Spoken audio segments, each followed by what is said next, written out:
Okay, so would you like to go ahead and introduce yourself, friend? Yeah, my name is Chris. I'm not going to say my last name, right? For personal reasons. for privacy reasons. So, this is my buddy Chris, and what we're going to do is we're just going to talk about football, because kickoff is tomorrow, dude. Tomorrow is Thursday. I'm so fucking excited to finally be watching football again. The season is finally back. Feels like off-seasons last a lot longer than they really do, because it's really only like a couple months. But it's like 6-7 months. It doesn't. The season ends at like the very start of February. I guess that is true. So maybe they feel shorter than they actually are. I think part of it is also when you look at other sports, like this off season for basketball is like 5 months. I mean, that's so true. Fucking it's like, fast. Yeah, they do have a lot quicker turnaround. But either way, I'm very excited now that the kickoff is about to start. I mean, there's a lot of shakeup in the league. You know, we've had a lot of big moves, guys going to different teams, guys coming back from injury, stuff like that. So it'll be interesting to see how certain contenders shake out this year. But yeah, I mean, if you want to kind of jump into it and we can kind of break down. So I think what we're going to try to do is, I think we were talking about this earlier. We're not going to try to go every week. We're kind of going to go every chunk of the season. It's a bit harder now that it's 17 games in 18 weeks. It's not a clean like 4 weeks. But about the first 4 to 5 weeks of the season, we'll revisit. Then about week 8 or so, week 12 or so, and then the end of the regular season, and just kind of see how we do on our predictions. So getting into that, that's what we're going to be doing. It's kind of just predicting team by team. I think the way we're going to keep track of everyone is Chris has an ESPN list. Yeah. I think it's their power rankings. Is that what it is? Yeah, so it's basically based on the FPI, the Football Power Index, just kind of ranking the teams and predicting how their seasons should go on paper. And so we'll kind of just be going down their ranking list and going team by team and seeing what, you know, we have to say about it. Yeah, it's like, do we agree? Do we think that this team is going to make the playoffs? Are they going to be that good? If a team is really low, do we think they're going to be a sleeper team? Or like, no, Carolina's going to fucking suck. So I don't know if anybody is picking Carolina as a sleeper team. I mean, maybe some really, really diehard Bryce Young stands, but I mean, even they have got to feel not great about their prospects. But yeah, I mean, we got this list we're gonna go down, and then we're gonna try to make some predictions, probably really, really poorly. Oh yeah, I know I've got a real dark horse pick that I think no one's gonna agree with. I don't know if I agree with it, but for MVP or no, just for a playoff team. Oh, okay. Oh man! But in that case, he's gonna pick the Panthers. The hottest take. All right, so let's go ahead and start. Yeah. So obviously, again, this is based on the Football Power Index. This is like the ranking they do that kind of balances offensive and defensive efficiency ratings, and then kind of compounds those into a single score. So according to ESPN's FPI, San Francisco 49ers are number 1. They have a 68% chance to win their division, 85% chance to make the playoffs, and they are projected to win 11 games in this upcoming season. So obviously makes sense. They were, you know, in the Super Bowl. They've got a young team that's returning a decent number of their stars. Ayuk is still returning despite all the off-season bullshit. Finally land Ayuk, which I definitely thought he was going to be gone. Oh, I agree 100%. I was like, this has gone on way too long. I think this bridge is burned, but props to them for mending fences. Right? No, yeah, I was very surprised. Yeah, I mean, like, they've got so many of their like main core coming back, and then of course you've got Christian McCaffrey, and Brock Purdy is getting better and better, it seems like. So I mean, he's still only like what, 20 years old or something. Like, I know one of the really big things about Purdy is he's still getting paid nothing for a quarterback. Yeah, I think this is his rookie contract. He is. I think this is probably the last season where either he's going to pull a Brady and just be like, look, you don't have to pay me a whole lot to keep everyone around me, or they're going to have to break the bank, and we'll see the cap cuts they're going to have to make afterwards. This might be their last real run at the title for a while.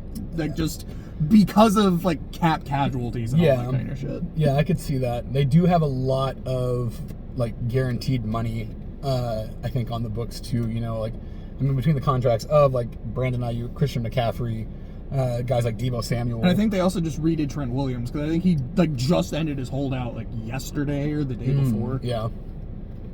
OG Trent Williams, baby. Pretty sure he was an OU guy. Was he? I think so.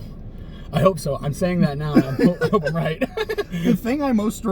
This feels really shitty, but the thing I most remember from Trent Williams is when he was talking shit to Richard Sherman and punched him in the face. I think it was when he was with Washington after that playoff game, and then against the Eagles in the NFC Championship. I can see that. I don't know why it's like in football. I know this is like kind of an aside, but like whenever there's fights in football, like dudes just like throw punches at people wearing helmets. And it doesn't make sense to me at all. Like, at least try to pull their helmet off or something, like, or pull a Myles Garrett, and, like, hit them with your helmet. And, like, Myles Garrett had the right idea, and he actually took it a step further. He made sure that Mason Rudolph didn't have his helmet, and then he tried to beat him in the head with his own helmet. This was a few years. It was after the Rams-Bengals Super Bowl. In the offseason, they had a joint practice. And there's this image in this video of Aaron Donald dual-wielding Bengals helmets and just fucking swinging. Windmilling at people. It is the craziest shit. That would be terrifying, Oh, honestly. no. Aaron Donald alone is fucking terrifying. Dual-wielding, it's over. Windmilling fucking helmets at you, like, whoo. That would be scary. But so, your prediction for the 49ers. So, do you think it's a hot take to have them number one? Do you think they're making the playoffs? I mean, the only reason that I would say that it's maybe a hot take is, I mean, the Chiefs exist. I hate saying that too, but yeah, no, I mean, I think that they definitely belong in that like 1-2 conversation because, again, I mean, you look at the track record that they had last year with how consistent they were able to play and returning all of that continuity, and again, having Brock Purdy have another year of experience, it feels like they are in a position, you know, skill-wise, experience-wise, coaching staff-wise, to, you know, have that next step kind of thing. So I think that's a solid place to have them. I think that they are going to have a good season. I think they will end up in the playoffs. Do you think they'll win the division? Because that's Arizona, Seattle, and the Rams. Yeah, I mean, the only people I really see them having an issue with would maybe be the Rams, and the Rams are, I feel like, on the downswing. So, yeah, I mean, I think they'll win their division for sure. Okay. I think I would mostly agree with that. I do agree 49ers are in that. Definitely. That's kind of nice, actually. Light! I definitely would say they need to be somewhere in the top 5, if not higher. I think on paper they have a better roster than the Chiefs because I saw the Chiefs wide receivers last year and they were not good. And we were seeing a stat earlier, like they had the most drops in the league. It was like the last decade. 5 years or it was the something. last decade. Like it's it was insane. Like 25 drops as a team. Yeah. But I think the 49ers are definitely one of the best teams on paper. I would expect them to make the playoffs. There's a chance the Rams could like win the division. That's not my dark horse pick. Yeah. I would still say Niners are probably winning the division. I would put them in the conference championship. I don't know if I'll pick them at the end for the Super Bowl. I probably will because they feel like such a safe pick. I know, it's like feels like a lock. Like it feels like I would We're be kind of for a 49ers Chiefs. We kind of are. Like that might be what I go with by the end, but maybe I'll talk myself into Buffalo again. I don't know.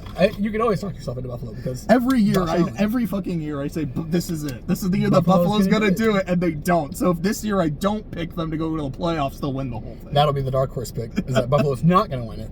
But I think San Francisco's going to fucking kill it. So I'm pretty sure number 2 is the Chiefs on this list. Yeah, of course, the foregone conclusion, number 2. And again, it's interesting. They have them at FPI ranking number 2, but their chance to win the division is higher. They're at 75%. The chance to make the playoffs is higher at 87%. And they're projected to win 0.1 more games at 11.1 games. And I think that does kind of make sense. I think their division overall is, at least on paper, it's supposed to be weaker. Oh, yeah. No one thinks the Broncos are doing anything. No one thinks the Raiders are doing anything. And man, Bo Nix out there in Denver. Shout out to, we have a friend who like works at Oregon University, and as such, he is a die-hard Bo Nix supporter. Love you, Billy. We love you, dude. And then you got the Chargers, who last year were terrible, but they've got the funk of Brandon Staley gone, so maybe Harbaugh's going to make them good. But again, I feel like the same thing with the 49ers, barring injury, the Chiefs feel like an absolute lock for the playoffs, if not even for... Mahomes has not missed a conference championship as a starter. Yeah, that is crazy. Fucking wild. This dude, I was actually thinking about it the other day.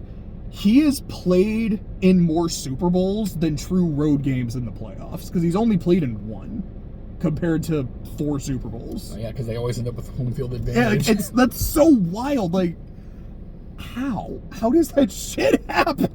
Andy Reid.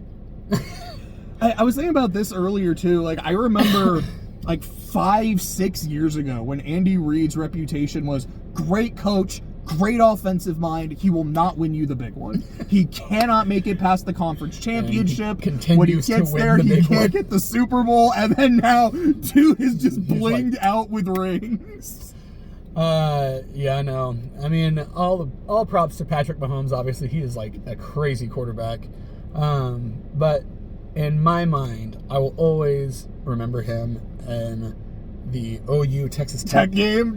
I remember watching that shit. It was insane. It was such a good game. It was what, like, and the 64 best part was to like 60 or something? Yeah, it was like, I think it was like 70 to 63 or something like that.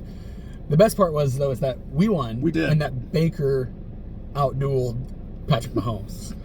Who, at the time, Patrick Mahomes was like, I mean, like, yeah. they were like, yeah, you know, he's promising, and like, obviously blew the fucking wheels off the thing on that game. But yeah, no, I mean, like, he was not like a highly touted prospect at the time. I mean, again, you know, Baker was much more high on like the Heisman and all that kind of stuff. Did win the Heisman. Patrick Mahomes never did that. Baker can hold that over him. Patty's got all those championship rings. He's like, yeah, well, I'm at the Heisman house every year. Take that, Kermit. Yeah. Did you see the thing, the Raiders with the Kermit the Frog puppet in their practice just making fun of Mahomes? No. That's pretty brutal, though. Pretty funny. It is weird how Patrick Mahomes is like perpetually like stuck in puberty. It feels like, how does he still have like voice cracks and stuff? Like, I mean, not to say that, like, you know, nobody's voice ever cracks. It feels very common for him. I mean, like, I'm sure you've seen that video of him like doing the like when they're in the tunnel and he's like, 1, 2, 3, let's go. He's like, oh shit. I don't know if we've seen that.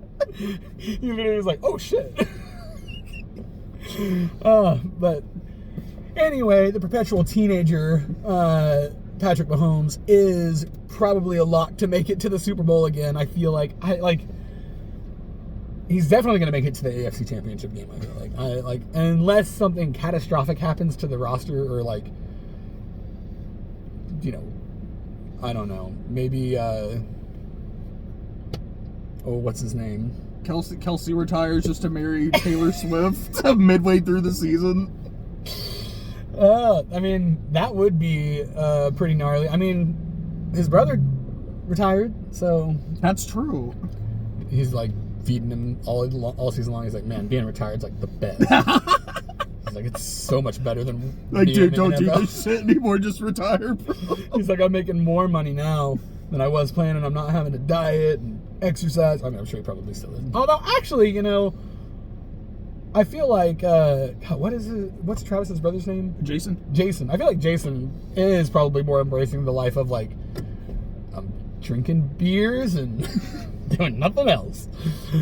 Like, I don't know. He seems like a pretty laid back dude. A little bit more than Travis, I feel like.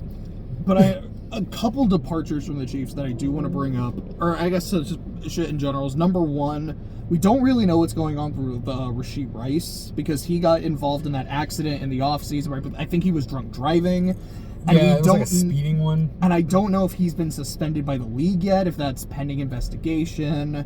I do think that the case was resolved at least. Oh, was it? Okay. But I don't know if the NFL has made their decision. If the case is resolved, then the NFL would probably make their decision on it pretty soon after. Because I think it was like with Kamara a couple years ago. It was like, we're going to wait for this, and then we'll do our judgment. Yeah.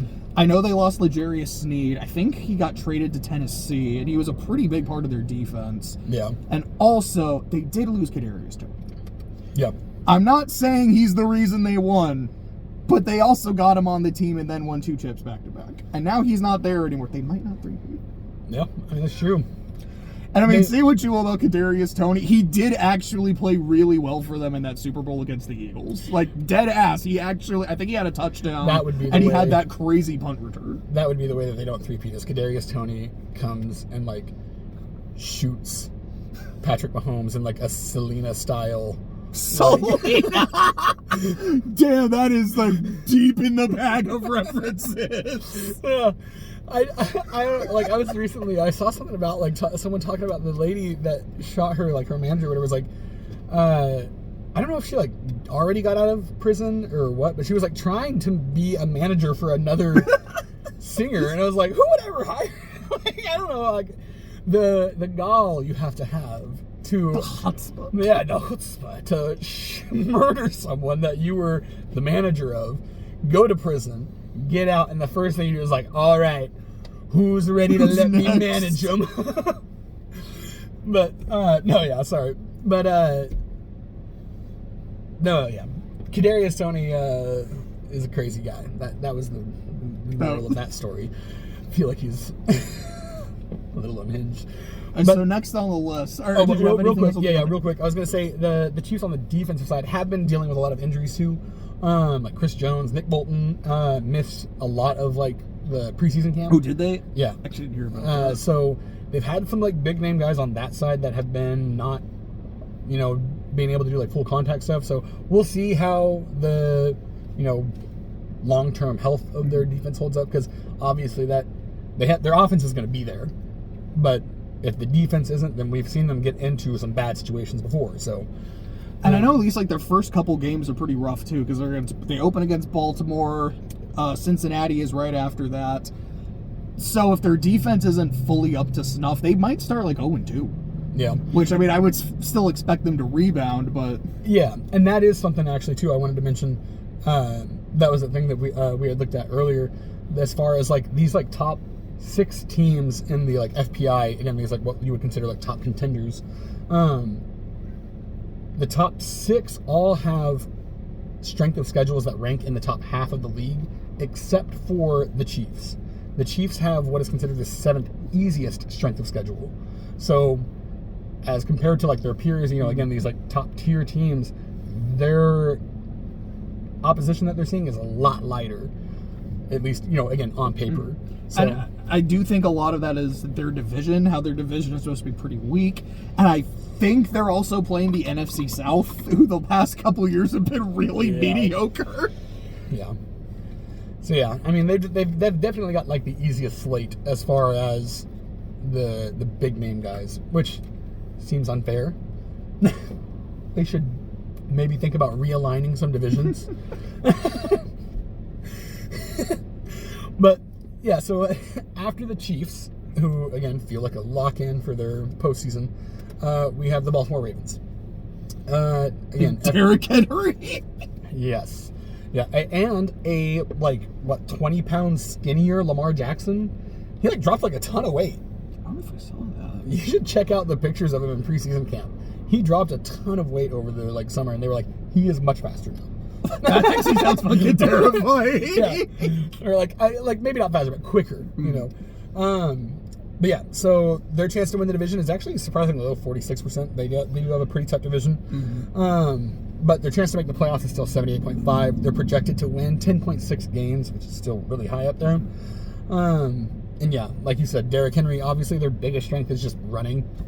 Lamar Jackson is always a beast and a threat to run, having another legitimate threat in the background or in the backfield like Derrick Henry instead of the like running back by committee that they've been doing for the past couple seasons, I feel like is going to be huge. Like Derrick Henry is such a bruiser, like, and he's such a complementary style to Jackson. You know, Jackson being like such a speed guy, and then having someone like Henry who just blasts people, like literally just runs them over. Whenever I think of Derrick Henry, there's two plays that immediately come to mind. One is him just murdering Josh Norman. That's one of the most violent stiff arms. And the other is against the Ravens when he stiff arms Earl Thomas so hard he turns him into a lead blocker. Yeah. I think the Josh Norman one for me is like so... Dude, good like, flying. It was such a like... And it was like, too, because it was like one of those things, you know, it's like when you watch people like do stiff arms or whatever, and it's like, the perfect stiff arm is like whenever they hit them right at that perfect length, you know, and it's like they don't even like, it's like a little kid running up to like their dad, and like their arms are just like, and like that was exactly what it was. Like he hit him like right at that, like Josh was like, and like whiffs on the grab, just gets launched away. Oh, it was, that had to have been pretty demoralizing, I'm sure. But yeah, I mean, adding a guy like that to an already very solid offensive like front is huge.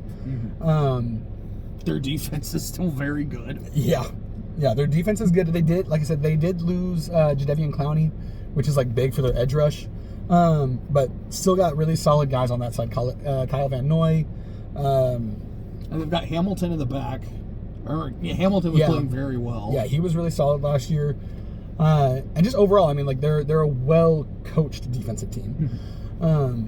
So yeah, it's one of those things. I definitely think that this one. I don't know if I would say that Baltimore is the third best team in the league. They were the 1 seed last year, for whatever that's worth. Yeah, but then how far did they go in the playoffs? Conference championship. They lost to the Chiefs. I think it was by a touchdown because they just couldn't get anything going. That is true. They They like it was a very defensive based AFC championship. Yeah. Like I don't think anyone scored in the second half. Like maybe Baltimore got like a field goal or something, but I don't think Kansas City even scored in the second half. What a boring game. Yeah, I don't know. I mean, I would say that. I didn't think this is like the thing that we were talking about. It's, like, it's hard for me to say that they're better than the Bills. But I guess I do feel more comfortable saying that now that the Bills don't have Stephon Diggs and Gabe Davis too. So it really does. It feels like that is like a big step back in their receiver core. So yeah, I mean, is Zay Flowers still at Baltimore? Yeah. I think last year was his rookie season. Okay, yeah. I mean, that dude's going to be good. He's going to be a stud. I mean, Mark Andrews coming back from injury. He's going to be good. That's an OU guy. That's an OU guy for sure. Hell yeah. Go Mark. Don't get injured again. I had you on my fantasy team last year. So I guess here's the question. Do you think the Ravens will win their division? That's Cincinnati, Pittsburgh, and Cleveland. So I would say, yeah, I still see them winning their division. Like, I have no faith in Pittsburgh. I'll just actually, I'll save it for Pittsburgh. Cincinnati, obviously, and like all rides on if Joe Burrow plays and is able to be Joe Chill again. I mean, you say that about Lamar too, because obviously last year won the MVP. The 2 previous seasons he didn't even finish the regular season. That's true. Yeah, I will say though, it feels like Lamar at least like is playing more in the seasons. Like even when he like does miss time, it's like it feels like when Joe Burrow misses time, it's like he's out for the season. You know. Or like it seems to happen earlier in the season. Yeah. Gosh, it's like how many it feels like there's been at least like 2 training camps where he like did not make it out of training camp. He's been out of training camp every year, but last year is when it was really spotty because it was the calf injury, and that affected him for a while. It was like a nagging injury. And then he got better, and then it was a wrist injury against the Ravens, and that's when he was out for the year. Okay, yeah. Yeah, so yeah, I mean, it's just one of those things. It's like Cincinnati is a hard one to, like, have faith in, too. But I could see them being, if Joe comes back and is healthy, then I could see them being a threat to Baltimore. I don't have much faith in Cleveland either, because I don't think Deshaun Watson is a good quarterback. And also Nick Chubb is going to be gone for the first 4 weeks at least, still rehabbing that disgusting broken leg. That was gnarly, man. Yeah, that was a gross play. But yeah, so I mean, and they do have, like, Jerome Ford is, like, still, like, stepped up and was amazing in the interim, but even still, it's like I just don't feel like they have enough to really contest with Baltimore. So I think that the Ravens will win the division. Okay. And I think I would agree with that overall. Like, assuming health, everyone's Gucci. I feel like as good as the Bengals have been and can be, I mean, the 2 years Burrow's been healthy, they've gone to the AFC Championship. Those were also 2 years when Lamar didn't finish the season. Yeah. And I've noticed that the Bengals do seem to struggle playing Lamar. I mean, most people do struggle playing against Lamar Jackson. Yeah. Tough to scheme against. I think I would give the edge to the Ravens. Yeah. Yeah, I agree. And again, it's all dependent on who stays healthy throughout the year. And so we'll see. I mean, I'm just waiting for any day now for them to be like, Joe Burrow broke his wrist again or something. So yeah, after the Baltimore Ravens, the next team we have is the Detroit Lions at number 4. Dan Campbell. So this was like 2016 or so. I remember the Dolphins fired their coach midseason. I'm pretty sure that was when they fired Adam Gase. And Dan Campbell took over as the interim head coach. And their first 2 games, they blew the doors off their opponents. Yeah. And then you could see just how energized the team was. They seemed to love this dude. Yeah. And ever since then, I kind of had my eye on Dan Campbell as a coach. And so when he went to Detroit, I was like, I hope he does well. Yeah. Always liked this dude. I want to see the Lions not suck. And the first year was bad. It was the most Lions year it could have been. And then the next year there was hope. They weren't terrible. They almost made the playoffs. And then last year, again, I'm not a Lions fan. I'm a Saints fan. I feel like the Lions are America's team right now. This is a team that so many people just like to watch and are just rooting for. It's like when the Cubs were going on that run in 2016. Like, this is the team that always loses. It's nice to see them not suck. And unlike the Browns and the Deshaun Watson thing, they seem like a very likable bunch. No, yeah. And I feel like the Browns were that team before because it was like they had that historic thing. Baker delivered them their playoff berth and a playoff win. First one. So they already had their curse broken. They're not, we don't feel bad for them anymore. they're a playoff team now. Maybe. But so yeah. Screw Cleveland. But I do agree that Detroit is one of those, like, it's easy to root for them, except for me last year in the... Yeah, because we had a bet. And I won that bet. You did win that bet because they choked that second. 49ers came back and beat the Lions. But yeah, no, they are an easy team to root for. I mean, they've got a lot of just, like, likable dudes, too. Like Jared Goff, obviously. Amon-Ra St. Brown. You were reading me a stat about, like, any tight window ball that gets thrown his way. He just catches all of them. Yeah, he had, last season, I think it was like he was 13 of 13 on tight window catches, which is like with 1 yard or less of separation between him and the defender. And beyond, so he never dropped one last year. Beyond that, he has not dropped one since he has been drafted. He's 23 of 23. So dude has sure hands and is just such a safety option in their offense. Like, you could literally just throw it to him at any time and it feels like he's going to catch it. But beyond that, I mean, their backfield is stacked. They got Jahmyr Gibbs, DeAndre Swift, maybe, unless he... No, it was Montgomery was the other one last year. because Swift was on the Eagles, and I that's don't right, yeah. remember if he's still with Philly or if he's somewhere else now. Okay, yeah, he might have got moved around. But either way, Jahmyr Gibbs is gonna be a star. Like, that dude is a stud. I mean, that was his rookie season last year. So. That was his rookie season. Laporta was a rookie last year. Yeah, he played Sam really Laporta's, well. Aiden Hutchinson is really, really good. Like, that guy is, like, I think that, this is not really like a super hot take, but I think that Aiden Hutchinson has a chance of breaking the sack record. This year, just like at some point in his career. I won't say this year, but in the next few years, I would say. Him or Micah Parsons, honestly. I'd probably say TJ Watt. TJ Watt, I think TJ Watt, like a year, it wasn't last year. He basically broke it, and then they're like, technically it was a tackle for a loss, because I guess the quarterback was like scrambling or something. I was like, yeah. that's kind of, like, he basically did it. Well, didn't he, like, miss a game for injury or something like that? He might have. So, like, he might have had another shot at it.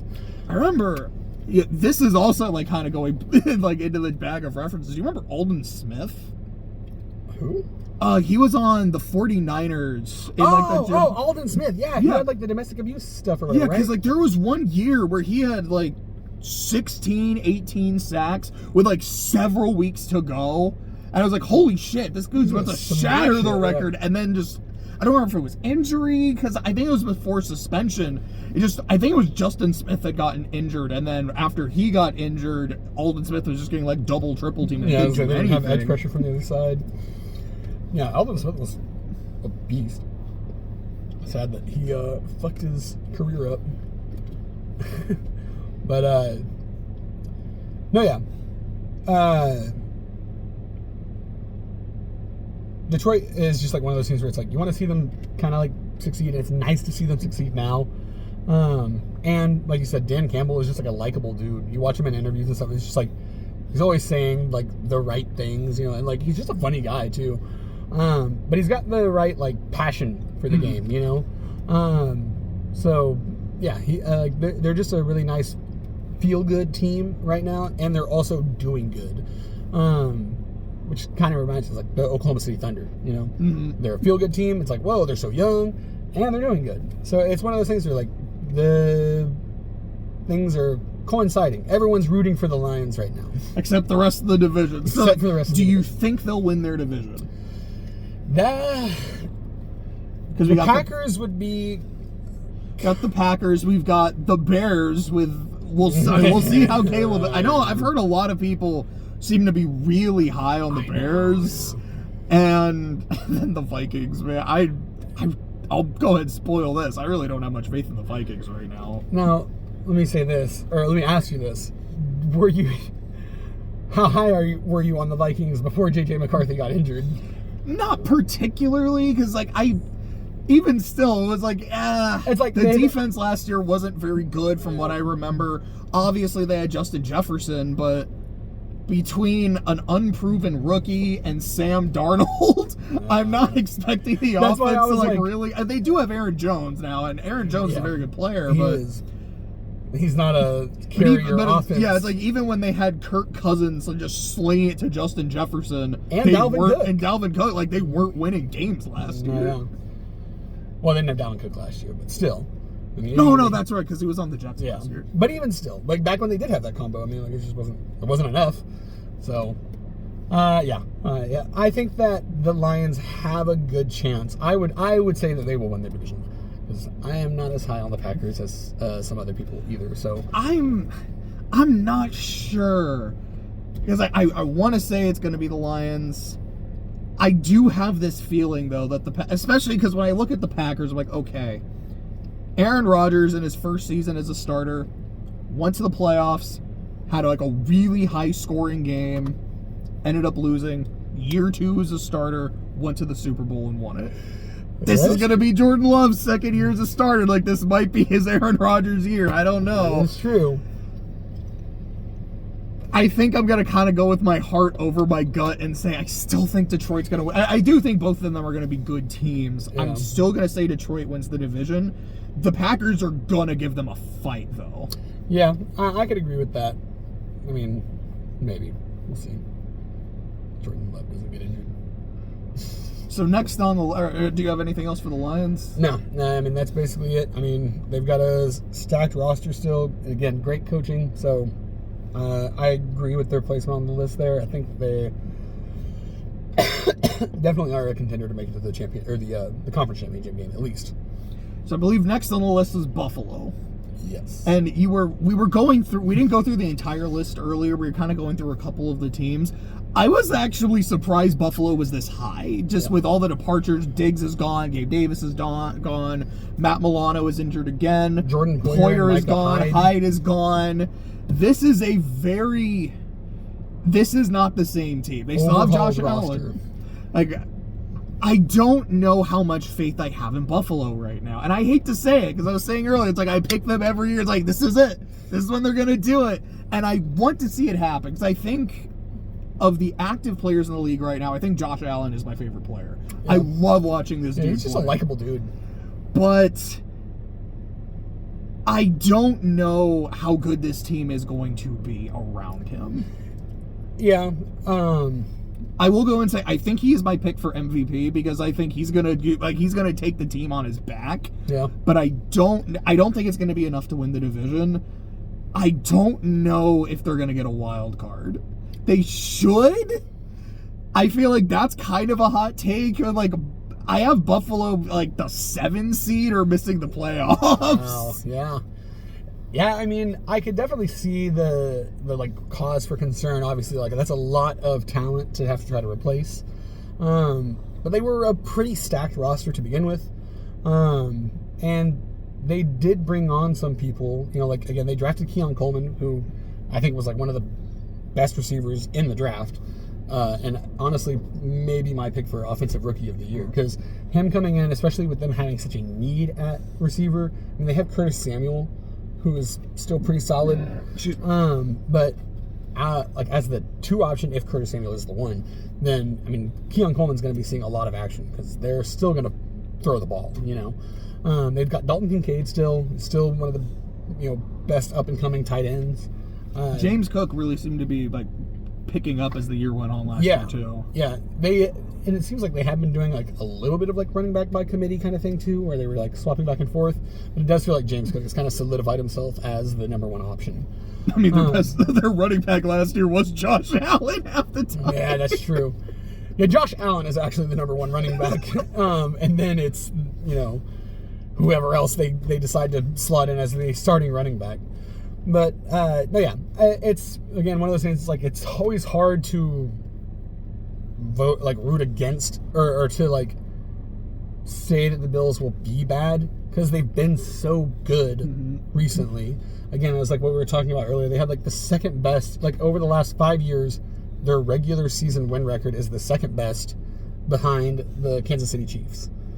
But on top of that, it was like the best record over a 5-year span that also didn't result in a Super Bowl. Yeah, and the other team, of course, was the Saints. The 2017-2021 as soon as you were saying that, I was like, let me guess. It's going to also have the caveat of, but you didn't win anything. Didn't make it to the Super Bowl.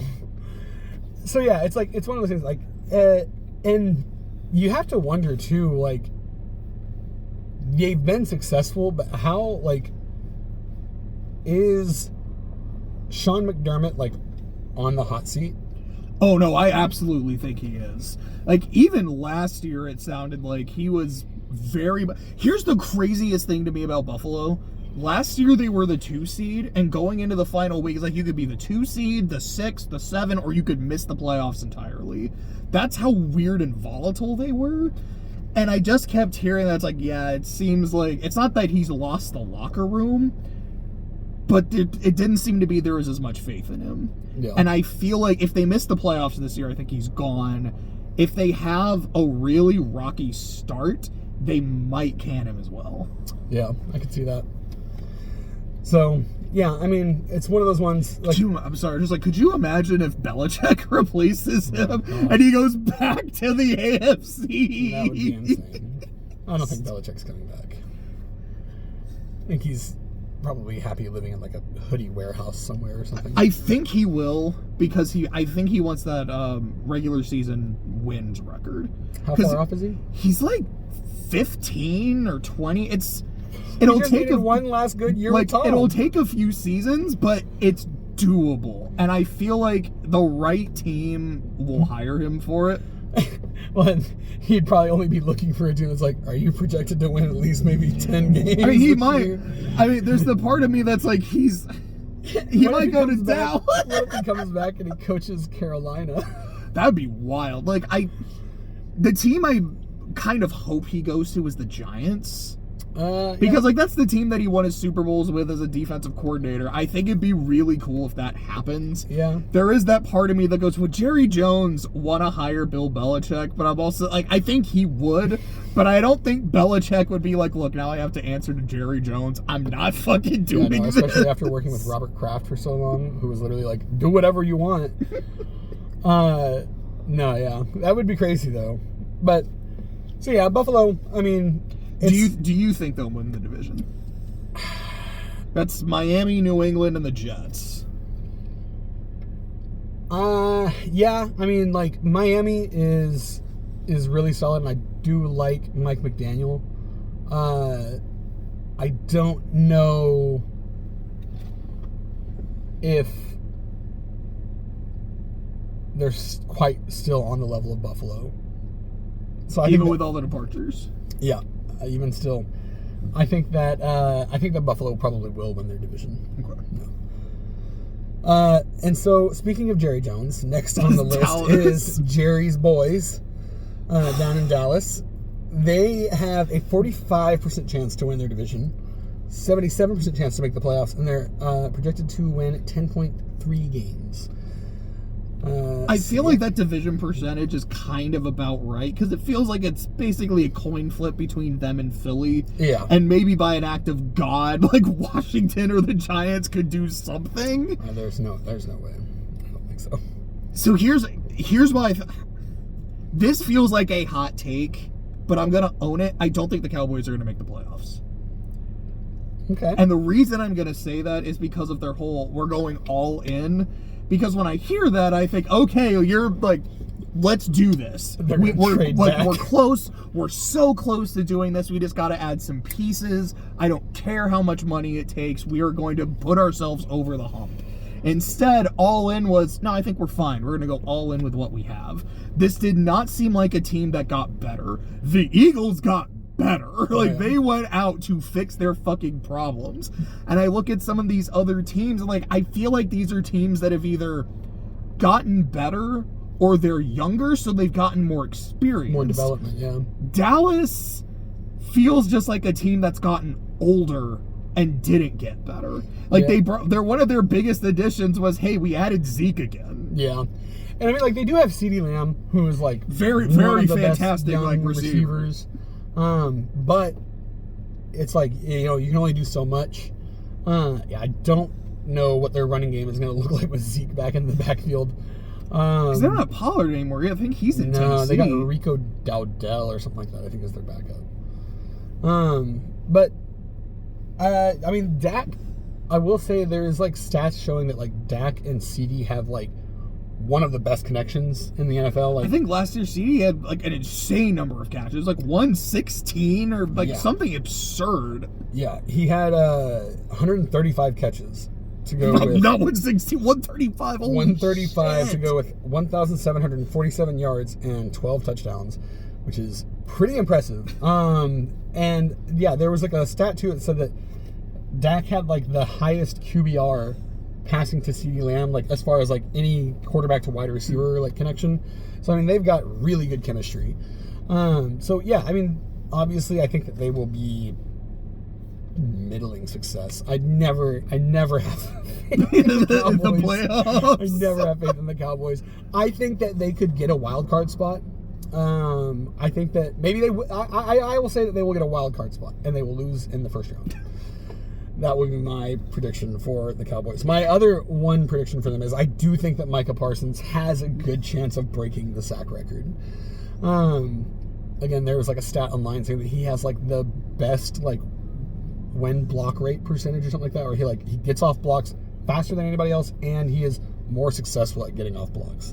In that case, do you think he's your defensive player of the year?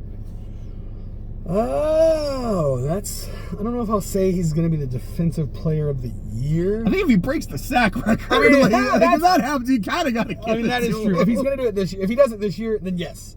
That is tough.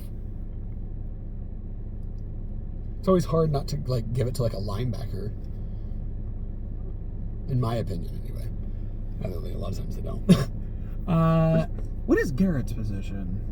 I don't think Myles Garrett. Myles Garrett, he's a defensive end. But yeah, honestly, Myles Garrett would probably be my pick for defensive player of the year. You think he'll repeat? I think he will. That dude is just a monster. He is so strong. But yeah, if Micah does break the sack record, though, then yes, he is the pick for defensive player of the year. And if he doesn't get it, that's pretty messed up. So yeah. Cowboys, I mean, they're pretty cut and dry. They're the same every year. You think that they're going to be good, and then they're not really that great. Okay, so here's actually a question about the Cowboys. With Mike McCarthy, what do you think is his, like, hot seat level? Do you think he'll get, like, if they don't make the playoffs, I think he's out. I'm actually kind of surprised they kept him after they got their fucking shit kicked in by Green Bay. Yeah. Do you think he'll last this season? I guess if you think they're going to like a playoff position, you probably would say like they'll keep him. And beyond that, I'm pretty sure that Jerry Jones has only ever like changed coaching, like head coaches, one time mid-season. That was Wade Phillips. Yeah, he dropped Wade Phillips and had Myles Garrett Jason Garrett. Dude, Myles Garrett. He had like a 9-year-old Myles Garrett take over his. But yeah. But that was like the only time that he has made a coaching change mid-season. So if anything, even if it's like a somewhat underwhelming season, I feel like he'll let it ride out, and then they'll make the change at the end of the season. I think I'd agree with that, unless they start bad. Yeah, no, I mean, if they start like they're like 0-4 or something, yeah. Maybe, but because I think they have a pretty early bye too. So yeah. Maybe if they're like 1-4 or something, and they do have. They're like right around the middle of the league. They're at 16th hardest strength of schedule, so right around the middle. But yeah, I mean, if they are really bad early on, I could see it happening, because they, again, with their whole we're all in and it's this year, you know, I don't know. But then again, who do you bring in? Then it's Belichick. Then it has to be Belichick. If it's mid-season, you're like, that would be crazy. We need their winning this year. And he's like, all right, get me a Dallas hoodie. I kind of want to see that. Like, disrespect to Mike McCarthy. I'm not saying like I want to see someone get fired, but just the holy shit weirdness of like you've seen that video of Belichick in I think he's in like the WWE just like walking in. That would be him. Yeah, just walks out of the tunnel with his hands in his pockets. And in the immortal words of Bill Belichick, we're on to Cincinnati. We are on to Cincinnati, yes. Number 7 on the list is Cincinnati. They have a 72% chance to make the playoffs, only a 36% chance to win their division. Projected to win 10.3 games, and obviously this whole circus of Bengals rides on whether or not Joe Burrow is healthy or not. Because if he's not, then they are not going to be in the playoffs. If he is, then who knows, maybe. He's played for 4 years. The 2 years that he's been injured, missed the playoffs. The 2 years that he's been healthy, they've made at least the conference championship. That is actually fucking wild, like how different the team is with Burrow playing. Oh, yeah. And, I mean, again, it's one of those things, like, even if he is, healthy and playing, they've got to have some improvement on the defensive side. They were, like, one of the worst units last season. They were, like, pretty sure dead last in yards given up per play. Really? I didn't know it was that bad. Yeah. It was, let's see. Yeah, they allowed the most yards per play in the league at 6 yards per play. So if they don't have some kind of improvement on that side, it doesn't matter how healthy Joe is, they're going to be struggling a lot. So I have a lot of questions about the Bengals, about what they're going to look like Again, they have on paper the talent to be pretty good.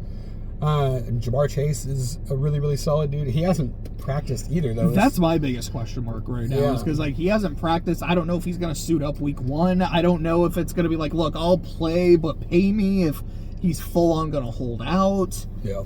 The Bengals also. This is a hot take. I think they're gonna lose week 1 to the Patriots. Really? I do. And I think this is a big reason why. Like, I don't know if Chase is playing. Chase is, even if he does play, like, I get it. He's a fantastic player. He has a lot of chemistry with Burrow.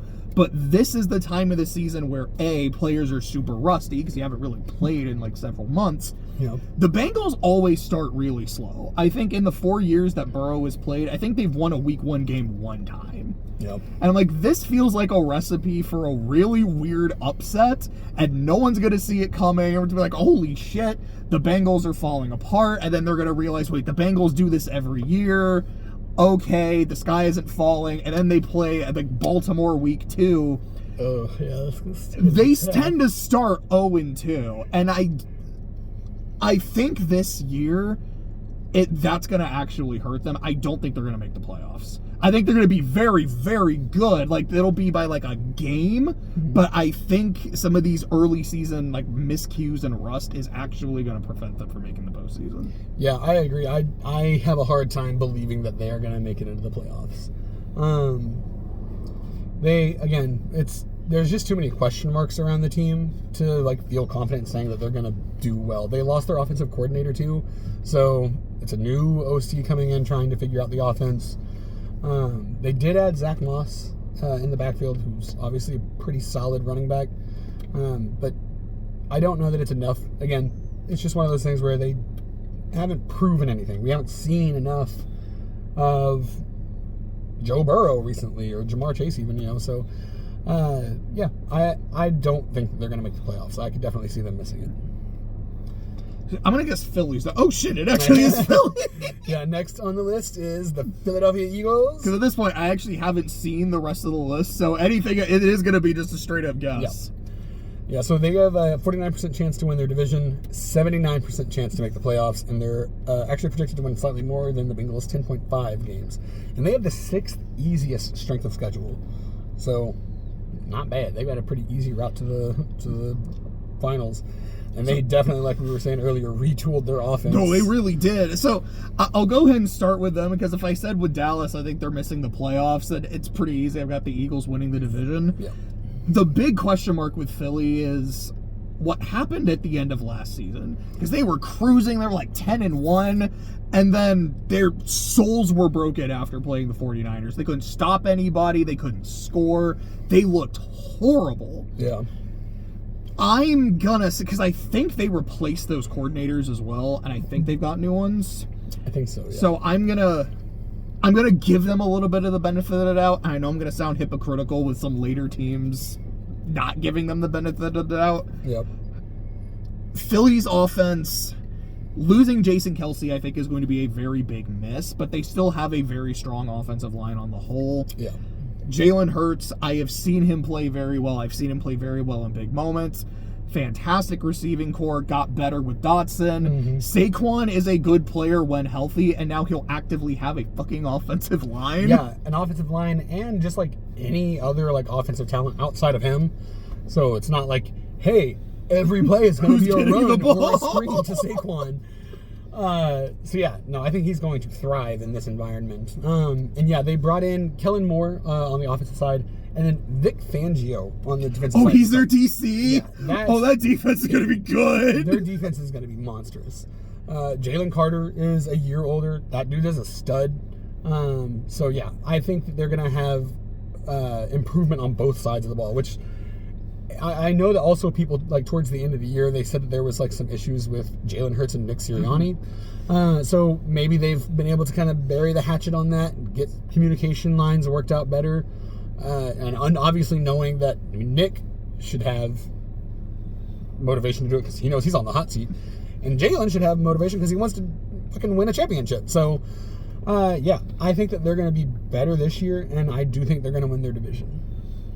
So just thinking about it, we have Like, we both said the Niners are winning the West, Philly's winning the East. I think we both had the Lions winning the North. So that's 3 of the NFC divisions. And I think in the West, or the AFC, we both said the Ravens. We split on the AFC East. Yep. All right, so we still have some divisions to go through. Yep. So next up, the young and up-and-coming Houston Texans. I think they've got to have like one of like the youngest starting rosters. I think so. Were they the youngest team last year? I feel like they were. I could believe it. If not, they were like really close to it. Yeah, I could believe it. They have so many guys that are young, and they got much better too. I mean, adding Stephon Diggs and Joe Mixon, I mean that's huge. I feel like they added some people in the defense too, but I don't remember who it was.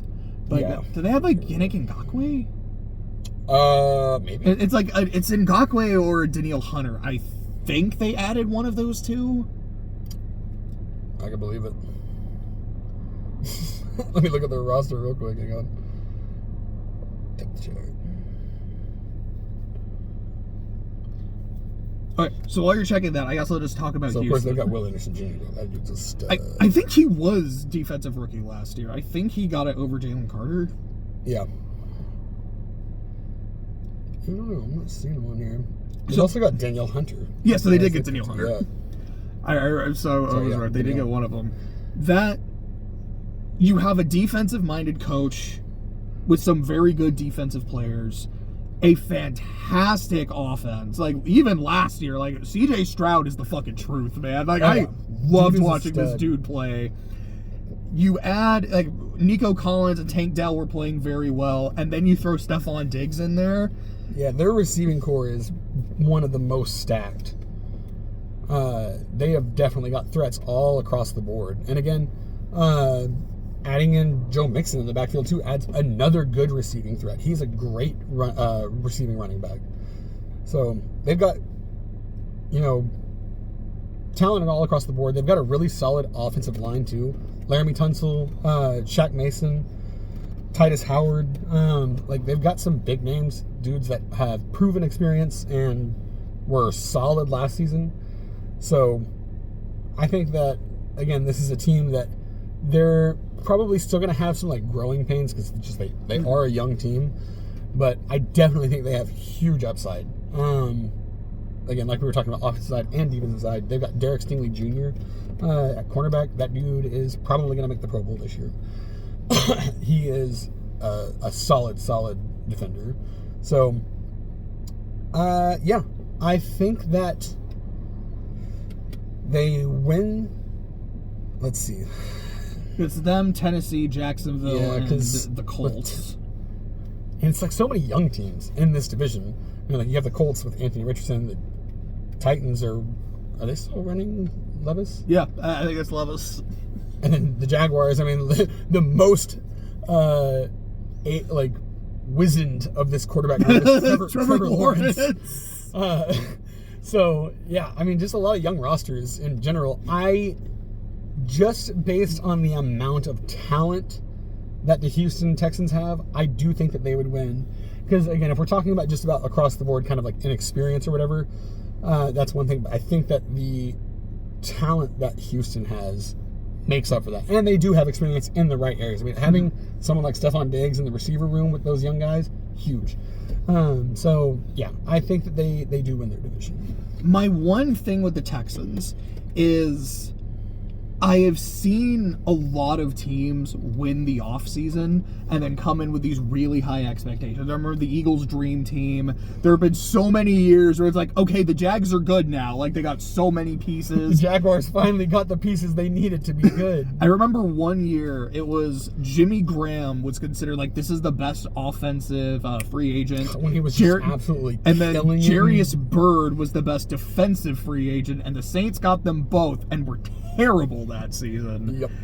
And even like a few years ago, the Browns were like, okay, like the Browns were really up and coming. This team's gonna be really good. They just added Odell. They've got pieces everywhere, and they folded under the pressure. Yep. I think genuinely CJ Stroud will not fold under the pressure. I do think there are going to be some growing pains, and the fact that there's expectations now, other teams are taking them seriously. Yeah. Because no one really took the Texans seriously last year. It was like, oh yeah, this is almost a free win. This team is going to be terrible. What do you mean they're good? And that is one thing, too. They do have what is considered the fourth hardest strength of schedule. So they're going to be facing some pretty tough opposition. So this will be the year to find out if, CJ Stroud is the man, is the dude. But yeah, I think that they are legit. I think that they are going to be a playoff team. So I agree. I went into this, I was going to pick another team to win the division. Talking about it more, I'm like, I think Houston is so good on paper. They just have so many assets. Like, I genuinely don't think in good faith I can pick against them to lose the division. And wasn't D'Amico Ryans head coach of the year last year? No, that was Kevin Stefanski with Cleveland. Why?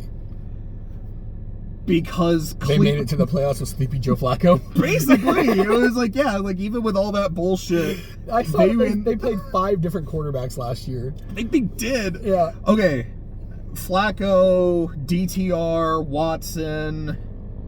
I don't remember who the other two were. Didn't they have Josh Dobbs for a bit? Oh no, that was the Vikings. They might have at some point though, because he was on the Cardinals, he was on the Vikings. Did he get traded mid-season? He did, because that's how he ended up on the Vikings. I don't think he got traded again, but I almost feel like he was on the Browns. Maybe it was from Cleveland to the Vikings. I don't know. I felt like he was on their team. It might have been like the offseason, because I know he was at some point. That was such a funny, feel-good story last year, too, when Josh Dobbs was, killing it for the Vikings, and people were like, rocket scientist, man. The astronaut. Oh, gosh. But, yeah. He had his Linsanity run. Yeah, he really did. Man, R.I.P. Jeremy Lin. He's not dead, but feels like he is. He's a champion, though. He is. With the Raptors. Yeah. With that sick Kawhi shot. Killed Joel Embiid's spirit. All right, so moving on. Is that Green Bay? It is, in fact, number 10 on the FPI list is, and let's see how, is the Green Bay Packers. What? Would I put them that high? I think the Bengals are a little too... I would have at least put the Eagles above the Bengals. Actually, I don't really know who I would have put above the Packers. I would have put Miami above the Packers. I think I for sure would have put Miami. You go ahead. I feel like I've gone first on a lot of these. Go for it. So, I will say, obviously a lot of people are super high on Jordan Love. He just got the bag and got huge money. So obviously Green Bay thinks that he's their guy. I just feel like it was such a small sample size. Again, he was playing well over the last 2 months, and he did well in the playoffs, obviously, which is you want to see a guy do well on the big stage. But excuse me. At the same time, it's I don't know. I didn't feel like it was enough to warrant oh yeah, it's this feels like the Texas is back. The Packers are back. And I could be wrong. I don't pay a whole lot of attention to the Packers. So maybe they're better than I think. They talk about their receiving core being really good. They're really young. I know that. They have the youngest group of receivers in the league. So maybe if they're not good now, they will be good in the future. But overall, I don't know. It's really, really hard to have, again, confidence in them. Matt LaFleur just doesn't seem like he's that good of a coach. See, I'm actually going to fight you on that. Because I remember during those Aaron Rodgers years where they're always 12-4, 13-4 after being a 17-game season. I was I don't know how much of this is Matt LaFleur, and I don't know how much of this is Aaron Rodgers.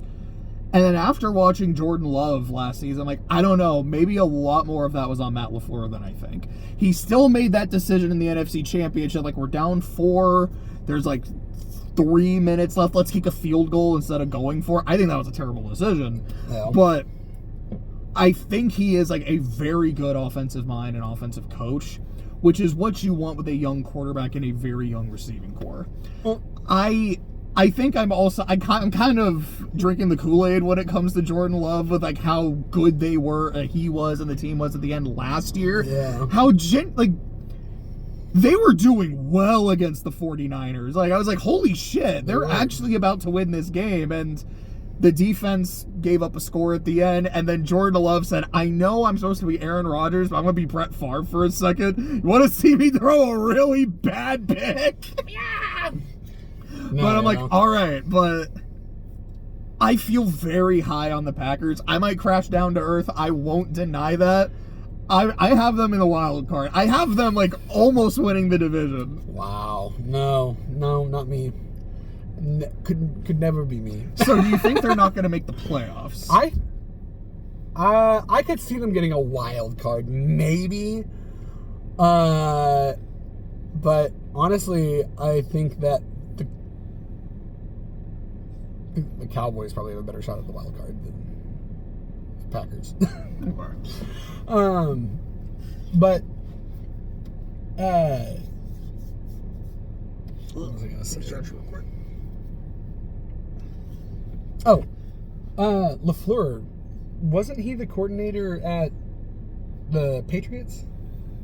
No, that's McDaniels. Josh McDaniels was the longtime coordinator. Then he was coaching the Raiders. But I thought LaFleur was the defensive coordinator. No, that was Matt Patricia. Matt Patricia, that's what I was thinking of. Okay. Where did he go? He was a head coach somewhere, right? And then he was like Detroit. Really bad? He was Detroit right before they did. Okay, yeah. And they were not good. Yeah.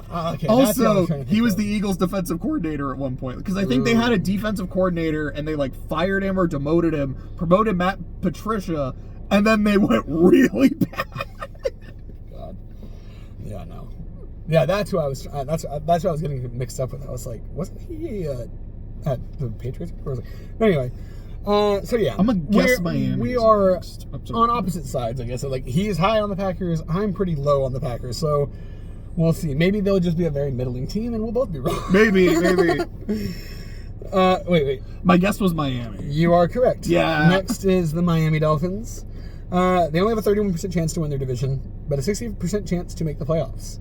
9.5 projected wins, and of course, their biggest strength is on the offensive side. Tua, Jalen Waddell, Tyreek Hill, Mostert, Johnny Smith. They added Odell. Oh, I didn't know where Odell was. They added Odell.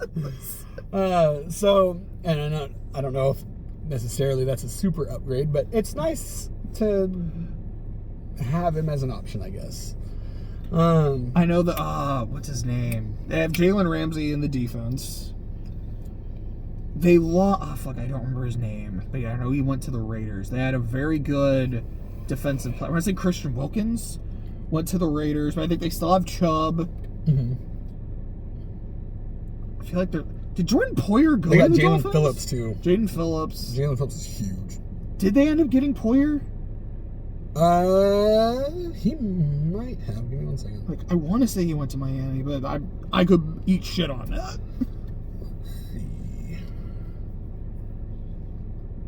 Yeah, Jordan Poyer went to the Miami Dolphins, so yeah. I mean, that's a big pick, too. It's like they have a loaded offense. I think they've got some really good players on defense. I think one of the Dolphins' biggest issues is they didn't do great against winning teams. Kind of like the Cowboys. Yeah. Like, they are a team that, I don't know if I'd full-on call them paper tigers, but they've almost kind of got that sense to them. And seeing them play in the cold, especially just like away from home in general, they were not nearly as good. Mm-hmm. I think to be really successful, they need the 1 seed. Yeah. I'm gonna say they get it. I don't know why I feel that way, but I'm like, I don't know. I think Miami is gonna. I think a lot of it is because I think Buffalo is gonna regress with all the departures. I think Miami's gonna win a lot of fucking games. I can see it. I think Tyreek is gonna be Offensive Player of the Year. I love Mike McDaniel. He is my pick for Coach of the Year. I want Mike McDaniel to win Coach of the Year. That dude is fucking hilarious. My favorite Mike McDaniel is someone had asked him, was like, what's your relationship with the officials? He's like, well, it's not monogamous. It's like, I fucking love this guy. Dude is just like always hilarious. And what's funny to me too is like there's so many videos of him like saying something like is almost like unintentionally funny. And like I feel like he's trying to be funny and nobody laughs. And it's like he's just kind of like, all right. it's like so like awkward, but it's not. He like doesn't even care. But yeah, no, I love Mike McDaniel. I want him to win Coach of the Year. Their offense is going to be obviously just like studs. The main thing though is that their offensive line is not very good. They have like I think it's the worst, if I remember correctly. Yeah.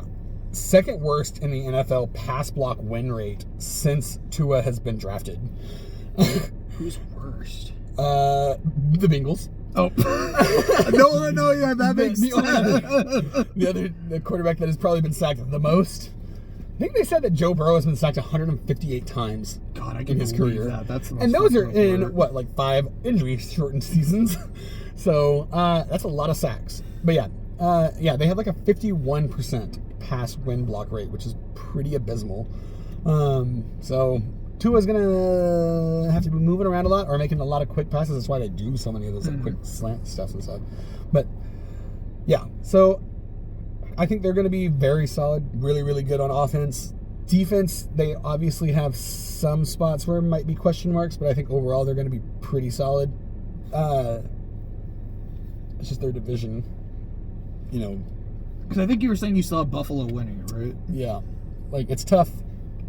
It's tough to say that they will be better than Buffalo. Because, again, even with Buffalo having, like, a bit of a roster turnover, they just have such a track record of consistency of being good that it's hard to say that they won't be good this year. So, yeah. I could definitely see the Dolphins winning their division, but right now I think that the Bills still have the advantage. But I think you do have them as a wild card. Yeah, I would definitely put them in a wild card slot. I'm gonna guess Cleveland. This is a surprising one. Was it like Jacksonville? No, at number 12 is the New York Jets. This is the Aaron Rodgers hype train. That's really what it is. That's like it's. I'll say this: they at least didn't put him in the top 10 just for the sake of Aaron Rodgers. He would be my pick for comeback player of the year, assuming again, like barring no further injuries. No. I'm not very high on the Jets. And I think a big reason for that is it's the Jets. I just kind of like. I'm sorry, but I just expect something to go wrong. Yeah, and you know it's gonna be really weird to see them play with a quarterback that knows what he's doing. So it'll be interesting. And again, like all the ESPN like pundits and stuff have been saying that like Aaron Rodgers will look great through camp. Like doesn't look like a 48-year-old or whatever how old he is, 40-year-old. Doesn't look like a 40-year-old. But yeah, it's just one of those things. Like they were saying the same things last season. Mm-hmm. So he can look great, but he's got to be able to stay on the field. And their offensive line still sucks. I mean, they've got Garrett Wilson. Garrett Wilson is fantastic. Super stud. Like, I do love watching him play, and they do have a very good defense. But yeah, Sauce Gardner is a stud. Breece Hall, too, on the offensive side, running back. Super good. And they picked up Braylon Allen, too, from Wisconsin, like last season or something. Like, he's going to be good, too. I don't know if he's going to be a backup for very long. But even the last time we saw Aaron Rodgers finish a season, he wasn't that great. Like, the Packers didn't make the playoffs that year. Mm-hmm. And so, it's not that I'm like, yeah, he's going to be a total scrub. Again, I think he's going to be comeback player of the year. I think he'll be solid, but I don't think he's like the second coming of Christ. That like the way that Jets fans are really hoping he's going to be. Especially, it's like I know, even if he's looking good, he's still coming off an Achilles with a terrible offensive line. That to me is a recipe for disaster. Yeah, I don't think it's going to be like a Peyton going to the Colts situation where to the Broncos. Or yeah, sorry, going from the Colts to the Broncos. Going to the Colts was a dream scenario because he was fresh out of college. But no, yeah, I don't think it's going to be like him going to the Broncos. Like that was just like such a fantasy season. He was amazing that year. Not to say that Aaron Rodgers isn't going to have a good year, but I don't think that he's going to, again, like you were saying, I don't think he's going to be enough to warrant them being the 12th best team in the league. Do you think they get a wild card spot? No. No. I think we're in agreement with that one. I don't see them getting a wild card spot. Yeah, again, like you said, it's just hard to have faith in the Jets. They, like they have like we were talking about with the defense, they're pretty good, but they have Hassan Reddick that's still holding out on his contract. I don't think he's will been not signed report. yet. So, I don't know. Yeah, it's hard to, again, one of those ones where it's like, they haven't shown us anything to make us feel confident that they will be better this year. And for me, at least, having Aaron Rodgers back is not enough to be like, well, they're now going to go from like one of the worst teams in the league to like almost top 10. So, yeah. I don't think that they're going to make the playoffs. But if they do, I will be pleasantly surprised. Go Aaron Rodgers. Right, Ayahuasca man. I'm going to guess next is the Falcons. I know people are like really high on them after their offseason. So next is the LA Rams. Oh shit! It is definitely not the Falcons. Nope. So yeah, I mean the big thing I think obviously with them is they have a lot of continuity on the offensive side. They're bringing back almost all of their offensive starters, even though they are aging. Mainly not Matt Puka. Stafford. Yeah, Puka is young. Cooper Kupp is not ancient, but he's coming off of an injury, so we'll see how that goes. Aaron Donald retired, so defense took a big hit. But they are still, again, on paper, a really talented team. They've got a good coach. Kyron Williams is a beast in the backfield. They did draft Blake Corum, too, out of Michigan, who's a stud. So they have tools. It just feels like it's not enough. And I also just don't know how good, again, how old is Matthew Stafford now?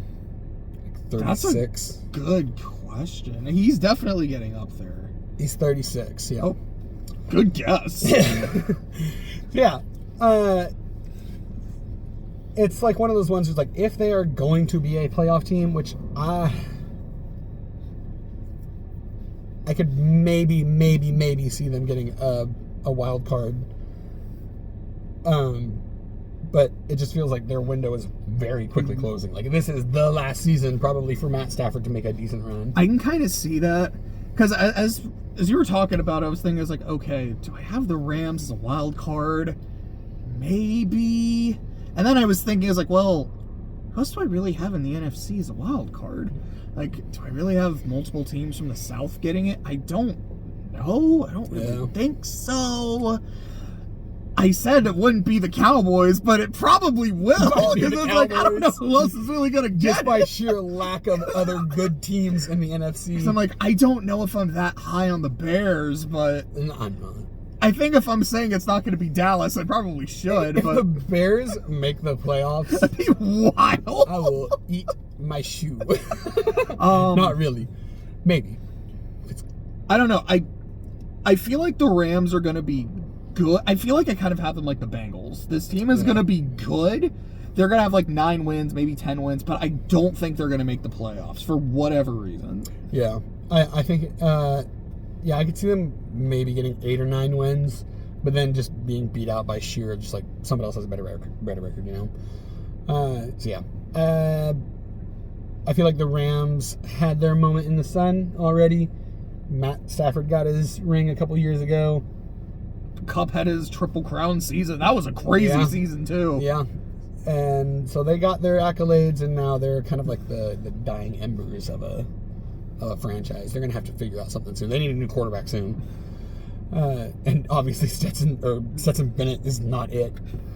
I don't know what happened. He like left. Like, from what I understand, he is back with the team. Oh, okay. Yeah, and I know it was like for like mental health issues. It was something like that. So I don't know, but I also honestly was not super high on Stetson Bennett either coming out of college. I just don't think that Georgia quarterbacks are very good. Same thing with Carson Beck now. I mean, I think Stafford was a Georgia quarterback. He was the last good one. He was the last good one. That was back when they actually threw the ball. I like how questionable Ohio State quarterbacks have been. And then C.J. Stroud just fucking strutted onto the field. Yeah. So, yeah, I just don't think that I saw already. I saw that it was Cleveland. I scrolled it too fast. The next one, is the Cleveland Browns. So, last year, they had Coach of the Year, Defensive Player of the Year, Comeback Player of the Year, who's no longer on the roster. This is back to being Deshaun Watson's offense without Nick Chubb because he's injured. And I just don't... Deshaun Watson has not looked good. He's very rusty. He hadn't played in a while. I get that. He did not look good, and it's so easy to root against them. Yep. The defense is great. They did not play great in the playoffs against C.J. Stroud, but they looked... This is a good team around the QB position. Mm-hmm. And I think even when he was playing, like, he wasn't always great, but they could still win some games. I don't have them making the playoffs. Like, I feel like with the AFC, like, there's a spot where I'm like, I don't know who this last wild card team is, but I feel like I kind of have my teams intact, and unfortunately for Cleveland, they're just not one of them. Yeah, I agree. The main thing that makes Cleveland like remotely attractive as a like pick at all is their defense. Their defense is just so good. But yeah, the struggles that they had on offense, especially, I mean, obviously with inconsistency at quarterback last year, but there was a stat that said they posted a collective QBR of like 37 over the season. And it was the worst. Wild. It was the worst QBR by any team to win 10 plus games in a season since the metric was introduced back in 2006.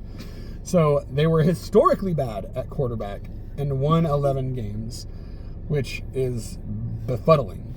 I will say it should have been 10 because the Colts got robbed. Because I remember that game, it was like the Colts had the game won, and then it's like, we're going to have a bullshit penalty to give Cleveland another chance. And then I think the Colts won the game again, and then there was like another penalty. It should have been 10, but even still, that is still very impressive. Yeah, and again, that comes up mostly on the back of their defense, and Jerome Ford having like a crazy like kind of breakout after Nick Chubb went down. But I don't think that that's like repeatable success. And if Deshaun Watson is in the whole season, then they don't have the 5 quarterbacks to juggle around, and then maybe you have less than a 37 QBR. So you don't have Sleepy Joe Flacco not going to come save you to sleep you into the playoffs. So yeah, I am not super high on Cleveland. Don't think that they're going to be much of a storyline this year, other than maybe Deshaun Watson having more drama off the field, or Myles Garrett having drama on the field. Okay, next is... You guessed them once earlier. Falcons? Yes. Okay. Atlanta is next. They have the easiest strength of schedule in the NFL. 67% chance to make the playoffs, 56% chance to win their own division. Obviously bringing in Kirk Cousins, but coming off of a season-ending injury, so who knows? And Kirk Cousins isn't drafting Michael Penix, so... They're having a new QB either way. Kirk Cousins is also 36. So, yeah. And coming off of a season... Yeah! Stafford was in the league like a few years before Cousins was, though. Yeah. That's I think wild. Kirk Cousins might have been like an older college player. I guess so. Like, bonus. I mean, I think Brandon Weeden was like a 28-year-old rookie. I think Brandon Weeden was in his 30s in college, if I'm not mistaken. That's an OSU guy. Yeah, I think when he was in the league, they're like, damn, this dude is older than Aaron Rodgers. Yeah, he didn't last long in the league either. But yeah. So I mean, they've got Bijan, who I think is going to be one of the best running backs in the league coming up soon. Drake London, Kyle Pitts, Kyle Pitts is like, I feel like he's washed. Like they hype Kyle Pitts every year, and I always fall for it, and I almost always draft him in my fantasy league, and he always sucks. Here's the thing, though. The thing, as a Saints fan, I have a lot of knowledge of the Falcons. What has really held them back the past few years is Arthur Smith. It's like bad QB play and bad offensive play calling and not utilizing their weapons because they are fucking loaded. Why? Pitts is good. Why were Robinson they is still running good. London, Tyler Algier last year when they had Bijan Robinson? Or like so many, not to disrespect Jonnu Smith, but there were so many plays of like, why is this designed for Jonnu Smith? And not Kyle Pitts. And not Pitts or London. Like, I've seen London make some crazy fucking catches. Is also going to be a stud. Yeah, these guys, and maybe like Atlanta is because they have so much stuff that they're changing with their head coach and the offensive coordinators. Like, maybe we will see a totally different product, and maybe it will be good. But again, it's one of those ones so untested, so unseen that I can't have confidence in them. And I know they got some more people recently. Like Justin Simmons joined the defense. Matt Judon joined the defense. Yep. Kind of like what you were just saying. This is a very different looking team. And I understand the hype. Yeah. I don't know if it's my Saints bias or like I was saying earlier with the Texans. Like, I have seen teams win the offseason and have this expectation but not meet it. I don't think the Falcons are going to be as good as people are saying. And again, it's probably my Saints bias. Like, I hope you all suck. But I think the Falcons will be fine, but they will underachieve. Like, I don't know how many primetime games they have with how popular of a pick they seem to be. They probably have a good amount. Kirk Cousins doesn't win in primetime. Of course, the one time he did was beating the Saints in the playoffs because of fucking course it happened. Kirk Cousins, baby. But he has a history of underperforming. The Falcons have a history of underperforming. As a Saints fan, that's a match made in heaven. Yeah. And I can see that. And I think that this ranking is like probably pretty accurate. They're right around the middle of the pack of the league, it feels like. I mean, obviously last season they would have been down like lower. I do feel like Kirk Cousins is obviously a step up in quarterback play just based on experience. Again, like you were saying, he's probably not the best for primetime situations, but as far as like the regular season and letting the offense operate the way it needs to, I feel like he's a good game manager. So yeah, I think that this is a pretty good level for them, like right around the middle. I don't see them making the playoffs, but in the near future, who knows? Again, Bijan Robinson is going to be a superstar. Drake London is a stud. He will be a maybe Pro Bowler. I will say, though, in terms of that, it is a weak division. Do you think they won't win the division? So we got the Saints, Bucks, and the Panthers. I don't think either of us are picking the Panthers to win the division. Yeah, the Panthers definitely not. You know, it is kind of hard to pick against them. I mean, maybe the Bucks. I do like my boy Baker.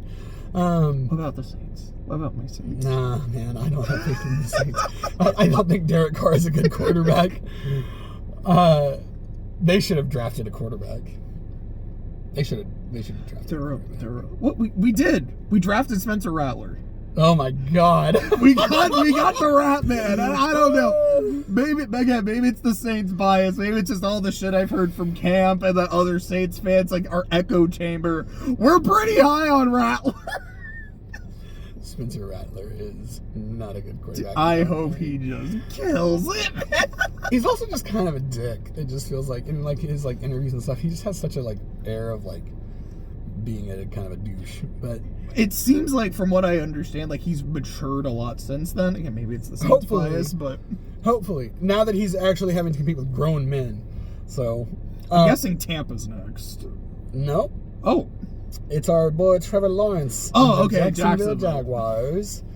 So yeah, at 16, the Jaguars. 13th hardest strength of schedule. They're only projected to win 8.3 games. 37% chance to make the playoffs, and only a 22% chance to win their division. yeah, obviously Trevor Lawrence is their biggest key. They have Christian Kirk out on the receiver. He's a really, really good option. They also picked up Gabe Davis, who solid 2. They have Zay Jones in the mix. They drafted Brian Thomas Jr. from LSU, who is also a really, really good pick. So their receiving core is pretty stacked. I don't know how much it's going to help them, though, because their offensive line is dog trash. I am going to go and make a dark horse prediction. Josh Allen, Defensive Player of the Year. Okay. Because he was really good last year. You could have made a good faith argument that he should have won it last year. He was very, very good. He is really good. But yeah, their offensive line is just not very good, though. And they didn't do anything really to change it. They're bringing back 4 of their 5 starters. And they ranked 28th in run block win rate and 29th in pass block win rate last year. That's consistent. Consistently bad. Consistency. Consistently bad. They brought in one dude at center, Mitch Morris, it looks like, who was the second best run blocking center in the league. So, slight improvement, one change, but the other 4 guys are all garbage. So, who knows?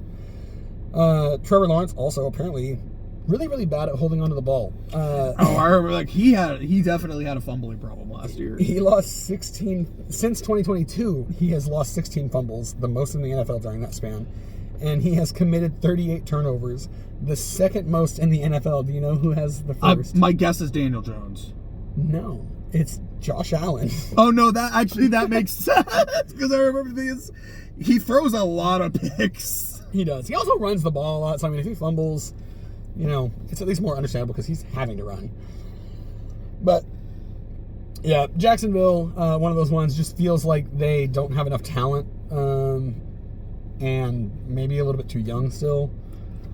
What's so interesting to me about Jacksonville is last year there was a point they were 8-2, 8-3. It's like, holy shit. Yeah, it's like Jacksonville's legit. It's like they're gonna win the 1 seed. They're looking so good right now, and then everything just fell apart.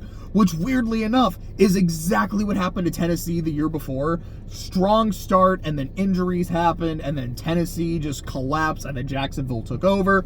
Jacksonville looked really good, and they collapsed, and Houston took over. It might happen again. I don't know. I don't know how much I really believe in Trevor Lawrence. Yeah. I don't think he's a scrub by any means, but he's not. It's like I was saying earlier, CJ Stroud. I watched this dude play, I believe in this guy. Yeah. I don't feel that with Trevor Lawrence. Yeah, I can agree. I think he's I'm trying to think of a good comp for him. It's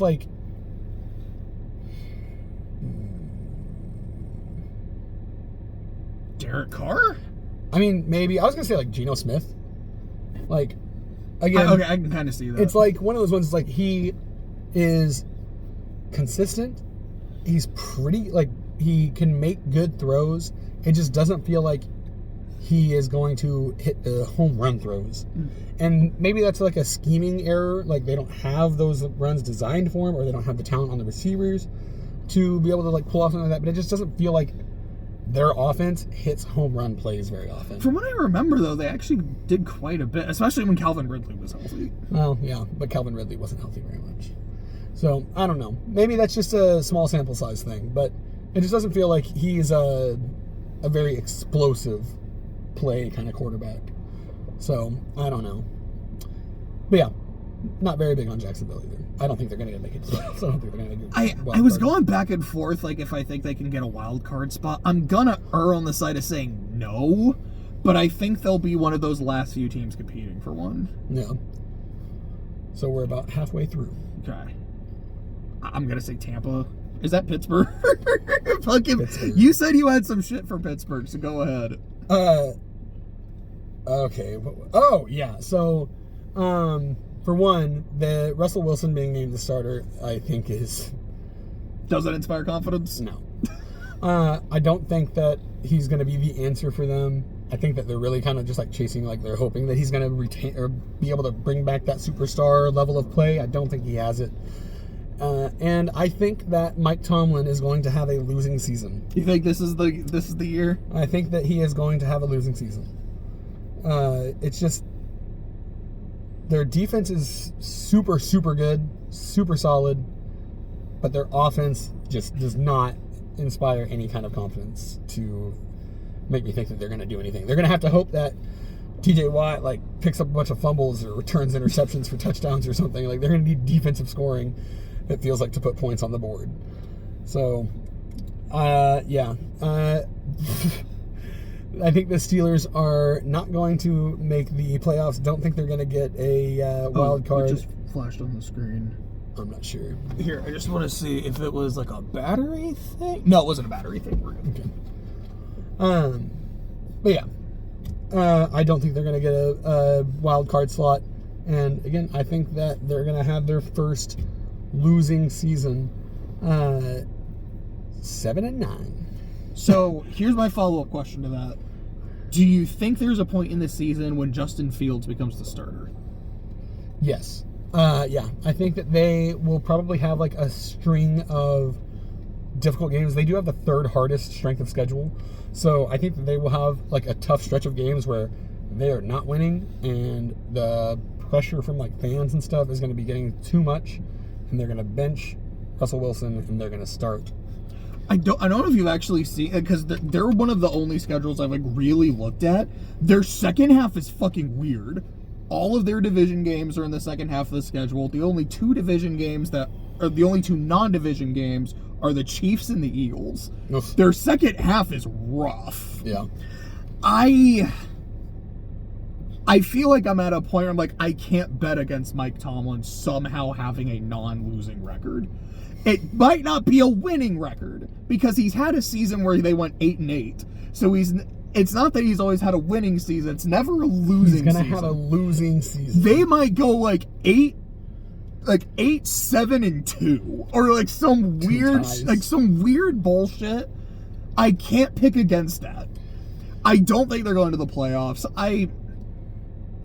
Their offense doesn't inspire confidence. There's nothing about it I feel that's fucking scary. George Pickens is very good, but also maybe it is just because and even then, Russ wasn't terrible last year. Yeah. He played a lot better than he did the year before. Just weird shit kind of happened in Denver near the end of the season. Yeah. I think he'll be all right. I don't think he's going to be terrible. I don't think he's going to be great.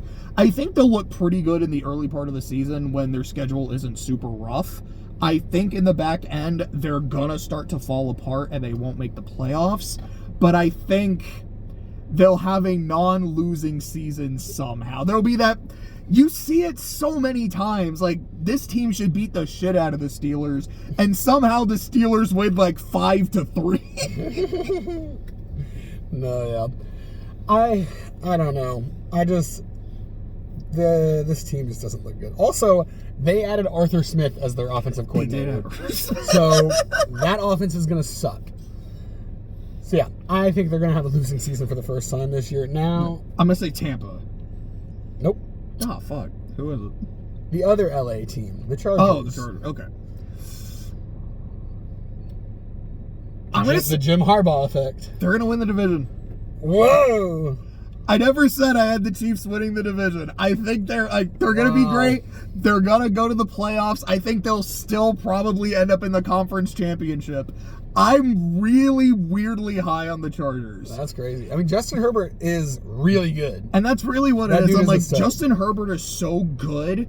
And I remember when Jim Harbaugh first got into the league, the 49ers were a very mediocre, below average team. He showed up and it was conference championship, one of them also being a Super Bowl appearance. Yep. But when he goes to a program, they get good, and they get good immediately. I don't remember how long it took for Michigan to be good. It was a while before they made the playoffs, but they were very competent and competitive, just not against Ohio State. Yeah. In the big game. I think the Chargers are finally going to live up to that, but the Chargers have always been cursed. It's not just a Brandon Staley thing, but Brandon Staley, I feel genuinely lost them a lot of games, and replacing that with Jim Harbaugh, I think is going to help a lot. I don't know what their receiving core is. Yeah. I won't deny that. But I've got a good feeling that this is the year the Chargers really make that push. They win the division. I don't think they're going to the conference championship. They'll probably be like one and done. Maybe they win a wild card game unless they're hosting the Chiefs. Yeah. But I think they have a really good season. Yeah, I mean, I could definitely get behind that. Justin Herbert is, like I said, definitely a stud. I think they said he has like over his like first 3 seasons, he has like the most passing yards and completed passes of any quarterback. Their receiving core is pretty weak. They have DJ Chark, who is their best one. He's the only player on their receiving core that eclipsed over 1,000 yards ever in a season. That was in 2019. He didn't do it last year. And then they got Josh Palmer, who was the 3rd string receiver last season. They drafted Ladd McConkey out of Georgia. And then they got Quentin Johnston from TCU last year. Quentin Johnston is good. Was he the guy that was just dropping everything, though? He was dropping a lot. But, I mean, they didn't stop the Chiefs from winning the Super Bowl last year. Yeah. And I think he will be better. But, yeah, I mean, I could definitely see them taking a big step forward. I mean, the Harbaugh effect will be fully on there in LA, so I could definitely see them. I don't know about winning their division, but I could maybe see them sneaking in for a wild card spot. Oh, did you already look? Yeah, I saw that. That's the Bears. Yeah, so next is the Bears. And so we're getting towards the end of these runs, these guys now, so I might kind of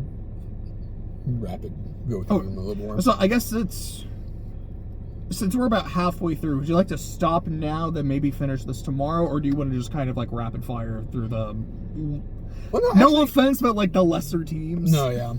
Actually, no, I wouldn't mind taking a break. That way we can just like go into a little bit more depth on these guys, because I mean there are still some interesting teams to talk about.